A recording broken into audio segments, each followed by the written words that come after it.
Okay, today we will be talking about classifying chemical reactions. So you'll want the 10.2 guided notes out, and you'll want to fill these in. We will fill in each of the different types, just kind of some general things about the types of reactions, and we will stop here after double displacement. And your job for homework then is to try and classify these reactions. There are 5 of them, and there are 5 types. So each of these types represents one of the types of reactions we'll talk about. So it's your job to try to classify each of those. Alright, so let's go ahead and take a look at the 5 different types of reactions. And here they are. So whenever we classify or write out a chemical reaction, it will fit into one of these categories. And those categories are synthesis, combustion, decomposition, single replacement, and double replacement.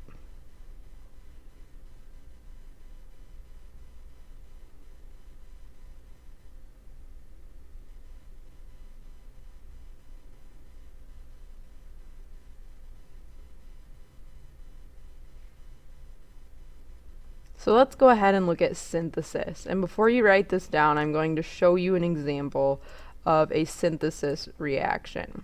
And that synthesis reaction is iron reacting with chlorine gas.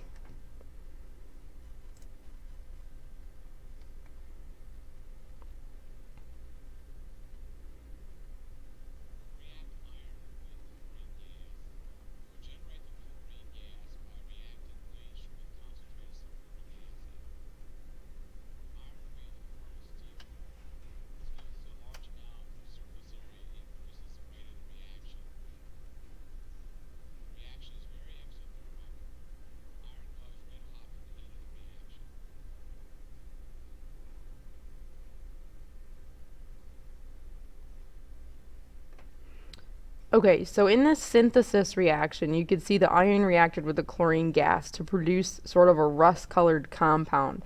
That rust-colored compound was iron chloride. When you have a synthesis reaction, you're taking two pieces, two different types of elements or two different types of compounds, and when you react them, they form one single thing. And in our case, for this example, it was iron chloride.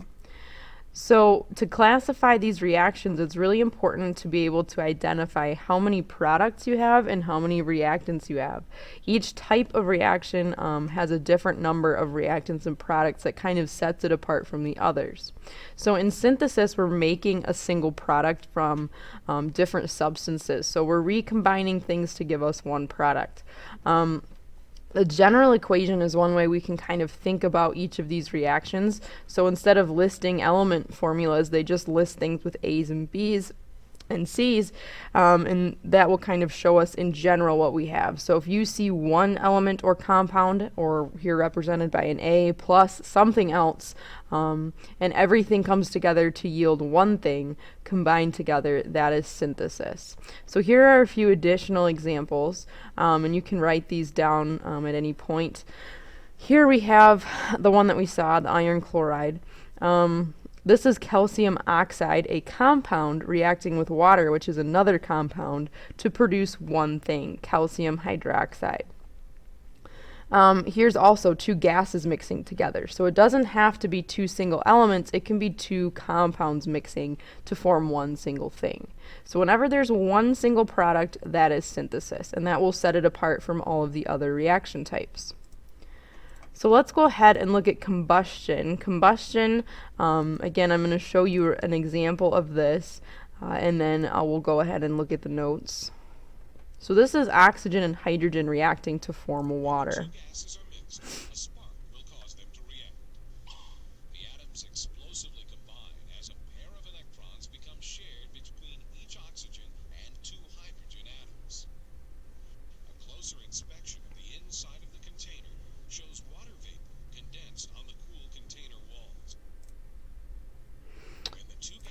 Okay, so let's go ahead and look at combustion. Combustion, if you notice in this reaction, we took two reactants and we got one single product. which would tell us, hey, that kind of looks like a synthesis reaction. We just got water out of that. Combustion is essentially a type of synthesis reaction, but what combustion is it usually releases a lot of heat and light, and that sets it apart from synthesis. So when we have combustion, the general equation looks like this. You have to have one single element or compound, and it combines with oxygen. So when you see something combining with oxygen, that's combustion. In order to get heat and light or an explosion, you have to have oxygen and you have to have some sort of spark.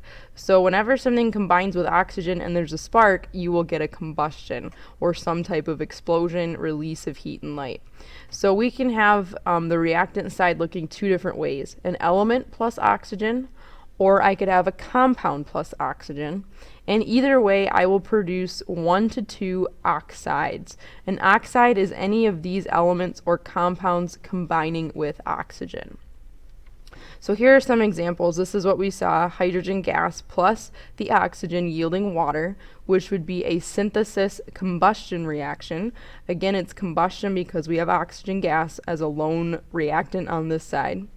Here we have methane gas, which is a compound plus oxygen, and that will give us carbon dioxide gas and water. So each of these, carbon dioxide and water, is an oxide. So in this case, I have 2 oxides instead of 1. So this is strictly combustion, not synthesis, because I don't have one single product, I get 2 products. So this is strictly combustion. But we know it's combustion because it has the oxygen. So let's go ahead and look at decomposition. I will show you and do an example of decomposition in class, so I won't show you a clip of that now. But here's the general equation, and decomposition is exactly like it sounds. We're going to decompose something. So basically, if you take something and break it down into its original parts, which essentially is the reverse of synthesis. Instead of making something, I'm now taking the thing that I made and I'm breaking it down into something else. So the general equation, we have AB yielding A, which was a part of that original compound, plus the other thing, B. So if you see something breaking apart into its parts, that is decombustion. Or you will start with one reactant and end up with 2 or more products.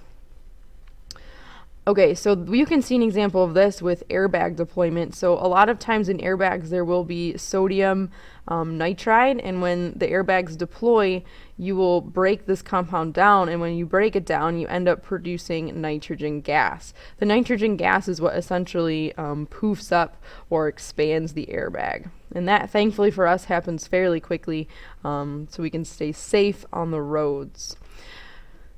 All right, let's look at single replacement, or sometimes called single displacement, either way. And I'll show you an example of this. I've actually done this earlier in the year when we reacted the sodium metal with water. So here, if we take one single element and place it into some sort of compound, in this case will be water, we will get a reaction. And we can see that reaction happening because we get a color change. And this color change is because of phenolphthalein. It's just a little indicator they've added to the water so we can actually see that the reaction is taking place.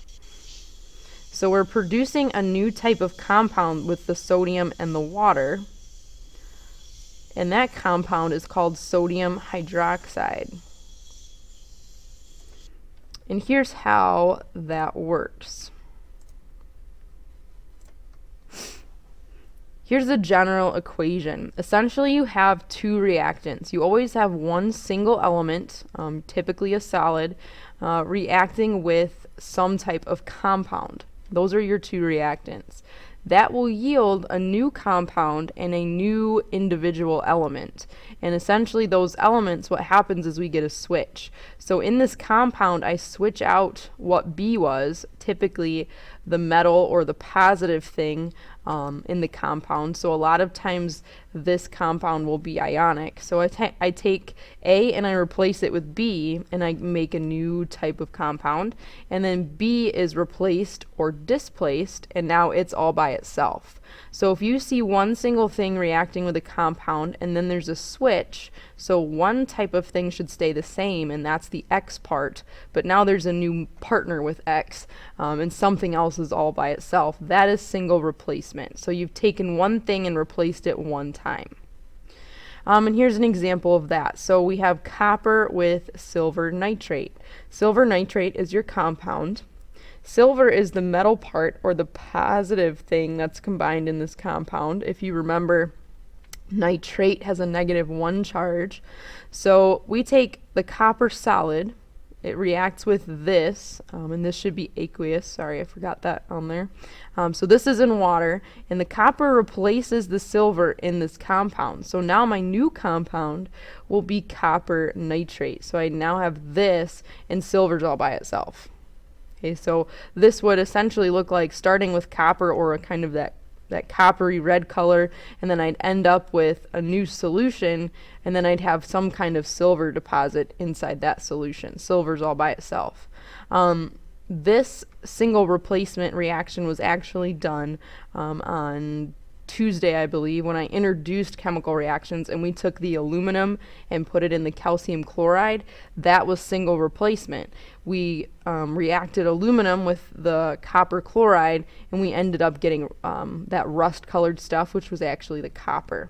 So that was another example. Here is double displacement, or double replacement, and we'll look at this a little bit later too, but here's what we can get. Double replacement is essentially a single replacement happening 2 times. So you'll get 2 types of compounds reacting. Typically you'll have, these compounds will both be in water, so you'll see an AQ in the equation. And when they react together, a lot of times this metal part here in my compound, they'll switch places. So the A will get paired up with the Y part, and the B will switch over here and be paired with the X part. So then I have 2 new compounds. In a double displacement, you always start with 2 reactants, and then you'll produce some sort of solid, a water, or a gas. So essentially this is with ionic type of compounds. So if you find and see the metal in both of those compounds, the metal will switch places, or the positively charged thing on both compounds will switch spots. So here's an example. I have calcium cyanide. Okay, CN is one of those things off your polyatomic list called cyanide. So this is potassium cyanide in solution, so dissolved in water, plus hydrobromic acid, HBr, which has also been dissolved in water. And when I put the 2 together, the calcium and the hydrogen switch spots. So those, basically the 2 things that are listed first, or those 2 metals, will switch places. So then I'll have potassium coming over here and hydrogen coming over here. So I will get potassium bromide, and then I will get hydrogen cyanide gas. So double displacement or double replacement, essentially the potassium is replacing or displacing the hydrogen. So then hydrogen's floating around and it needs a partner, and so hydrogen will then have to pair up with the cyanide. So essentially somebody's leaving their partner and pairing up with and knocking somebody else away from their partner, and then the other 2 things then have to match up.